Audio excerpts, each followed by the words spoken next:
आज हम जावा with BlueJ ICSE class 10th के लिए 4th चैप्टर की शुरुआत करेंगे।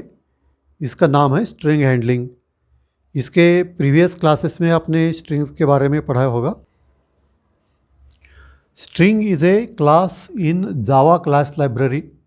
जावा क्लास लाइब्रेरी के अंदर स्ट्रिंग नाम का क्लास है और यह क्लास जो है वह java.lang पैकेज का हिस्सा है। java.lang पैकेज को हमें इंपोर्ट नहीं करना पड़ता है क्योंकि वह बाय डिफ़ॉल्ट हर एक प्रोग्राम के अंदर इंक्लूड की गई होती है। It allows the user to create an object. तो अगर यह क्लास है तो हम उस क्लास का ऑब्जेक्ट बना सकते हैं और declare a variable to store a set of characters. तो हम एक वेरिएबल भी क्रिएट कर सकते हैं स्ट्रिंग क्लास का। A set of characters with in double quotes is known as a string. यानी कि डबल कोट के अंदर हम जो भी लिखेंगे उसे एक स्ट्रिंग माना जाएगा। स्ट्रिंग लिटरल और ए स्ट्रिंग कॉन्स्टेंट, ये दोनों का मतलब एक ही है। ए स्ट्रिंग लिटरल और constant can be formed by using only characters. यानी कि हम सिर्फ कैरेक्टर्स का यूज़ कर सकते हैं इसके लिए, या फिर कैरेक्टर्स विथ नंबर्स जैसे ईयर 2022 और जस्ट नंबर्स। हम सिर्फ नंबर्स को भी एज ए स्ट्रिंग लिख सकते हैं डबल कोट के अंदर, इंक्लूडिंग स्पेसेस। तो जो स्ट्रिंग होते हैं तो स्ट्रिंग में हम 2 शब्द लिख सकते हैं स्पेस इंक्लूड करके। अब हम देखें कि स्ट्रिंग वेरिएबल क्या है। String variable is a named memory location that contains a string constant और लिटरल। तो स्ट्रिंग वेरिएबल जो है यह एक मेमोरी लोकेशन है जिसके अंदर हम स्ट्रिंग को स्टोर कर सकते हैं। The value stored in the variable can be changed in the program. तो चूँकि यह वेरिएबल है, वेरिएबल का मतलब जो बदला जा सकता है, तो वेरिएबल हम डिक्लेयर इसीलिए करते हैं ताकि हम उसकी वैल्यू को ज़रूरत के मुताबिक चेंज कर सकें। We can store a set of characters in a string variable. तो जब हम स्ट्रिंग वेरिएबल डिक्लेयर करते हैं उसके अंदर हमें स्ट्रिंग ही स्टोर करना होता है। अगर आप इंटीजर वेरिएबल डिक्लेयर करेंगे तो उसके अंदर इंटीजर स्टोर करेंगे। उसी तरह से आपको स्ट्रिंग अगर स्टोर करना हो तो आपको पहले स्ट्रिंग वेरिएबल डिक्लेयर करना होगा। तो ये कैसे किया जाता है?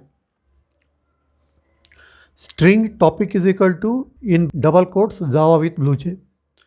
तो यहाँ पे हमने टॉपिक नाम का वेरिएबल क्रिएट किया ऑफ टाइप स्ट्रिंग टॉपिक। तो यह टॉपिक जो है यह वेरिएबल है, इसके अंदर यह स्ट्रिंग हम स्टोर कर सकते हैं। अब दूसरी जो मेथड है वह एक ऑब्जेक्ट की तरह है। अगर ऐसा लिखेंगे string topic is equal to new string in bracket Java with BlueJ, तो यहाँ पे जो टॉपिक है यह हो जाएगा स्ट्रिंग क्लास का ऑब्जेक्ट। जब हम ऐसे लिखेंगे तो यह एक वेरिएबल है और ऐसे लिखेंगे तो यह एक ऑब्जेक्ट है। ऑब्जेक्ट और वेरिएबल में जो मेमोरी लोकेशन होती है उसका डिफरेंस होता है। वेरिएबल्स यह एक शेयर्ड मेमोरी में स्टोर किए जाते हैं, जबकि ऑब्जेक्ट जब क्रिएट करते हैं तो उसके लिए हर एक ऑब्जेक्ट के लिए अलग से मेमोरी स्पेस अलोकेट की जाती है। अब यहाँ एक और बात हम देख सकते हैं, string name is equal to understanding computer applications. यहाँ पे हमने नेम यह वेरिएबल क्रिएट किया स्ट्रिंग वेरिएबल और उसके अंदर ये वैल्यू असाइन की। अब उसके बाद हम ऐसे लिखेंगे string obj name is equal to new string name. यहाँ पे जो नेम नाम का जो वेरिएबल है उस वेरिएबल को हमने एक ऑब्जेक्ट क्रिएट करने के लिए यूज़ किया। तो जो ऑब्जेक्ट के अंदर हम जो डेटा स्टोर कर सकते हैं, ऑब्जेक्ट के अंदर हमें जो वैल्यू स्टोर करनी है वह वैल्यू हम डायरेक्टली इस तरह से भी स्टोर कर सकते हैं, या एक वेरिएबल का नाम यहाँ पे हम लिख सकते हैं और फिर उस वेरिएबल में हम अलग से डेटा स्टोर करेंगे। तो ऐसे भी हम स्ट्रिंग वेरिएबल और स्ट्रिंग ऑब्जेक्ट का यूज़ साइमल्टेनियसली इस तरह से हम कर सकते हैं।